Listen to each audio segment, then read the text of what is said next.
আসসালামু আলাইকুম, সকলে কেমন আছেন? আশা করি ভালো আছেন। তো এখন আজকে প্রচন্ড রৌদ্র, অতদিন তো বৃষ্টি ছিল, এখন রৌদ্র উঠেছে।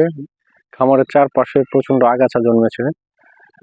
এগুলোকে ওষুধ দিয়ে একদম শেষ করে ফেলতে হবে।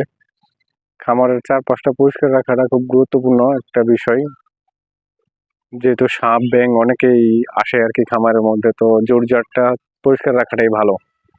তার জন্য ওষুধ নিয়ে এসেছি, এখন স্প্রে করব, দেখতে থাকুন। এটা হচ্ছে খামারের সামনের একটা অংশ। এখানে দেখেন যে নেটের ভিতরে কিন্তু প্রচুর গাছ হয়েছে, কিছু অন্য লতা গাছ হচ্ছে। এগুলি কাটতে গেলে একটু ঝামেলা হয়ে যায়, সাপ থাকতে পারে। তার জন্য ডাইরেক্টলি স্প্রে করে দিতে হবে, একটু সতর্কভাবে স্প্রেটা করতে হবে যাতে ট্যাঙ্কে না যায়। তো এই সাইডটাও দেখেন, প্রত্যেকটা সাইডেই খামারের এই অবস্থা। আরেকটা পাশ আছে, আমি দেখাচ্ছি। এই যে এই সাইডটা দেখেন কি পরিমাণ ঘাস জন্মেছে। বালতি নিয়ে নিলাম, পানি ভর্তি করতে হবে।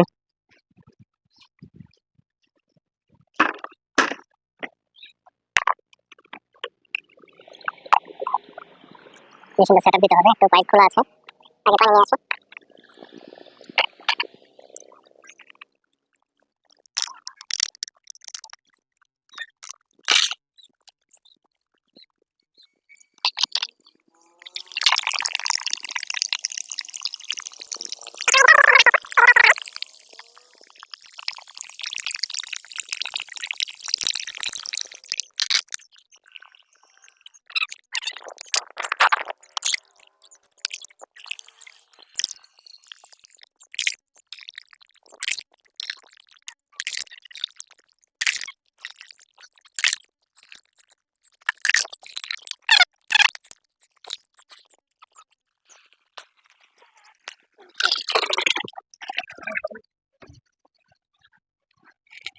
ওষুধটা একটু ঘন, এটাকে একটু ঝাঁকিয়ে নিতে হবে।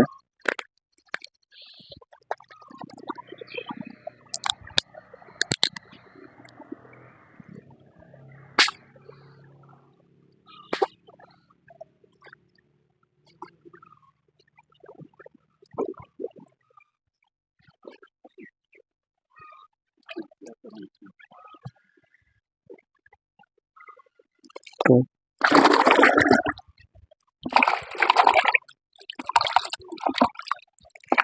আমার হাতে গ্লাভস নেই, কিন্তু হাতটা ভালোভাবে পরিষ্কার করে নিতে হবে পরে।